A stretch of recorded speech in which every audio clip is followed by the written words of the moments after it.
Let me share with you something that I see in the youth group, but I also see in the church at large, individual congregations. Because we have dumbed down the gospel, because we're not preaching the true gospel, and we are using carnal means to attract people. If you use carnal means to attract men, you're going to attract carnal men. And you're going to have to keep using greater carnal means to keep them in the church. So what has happened is this. We have these large churches filled with many unconverted carnal people. But in those churches, we also have this small group of people that honestly want Christ. And they honestly want His Word. And they honestly want to be transformed. They don't need anything else. All they need is true worship of the true God and Scripture being preached to them and lived out before them. That's what they want. Now I want to tell you the great sin of the American pastor.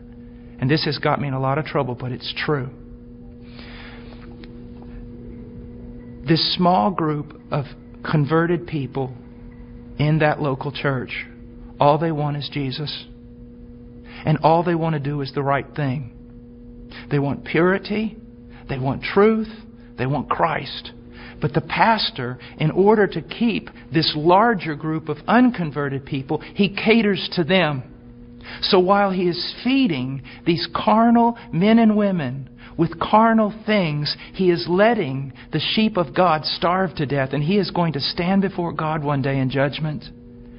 Listen, brother, if my wife was going grocery shopping, and when she was going out to her car, some men assailed her, attacked her brutally, and you walked by, and you did not want to get involved because you didn't want to cause trouble, you didn't want to put yourself in harm's way, you just wanted everything to go smooth. After all that was done, I would look for those men to deal with them.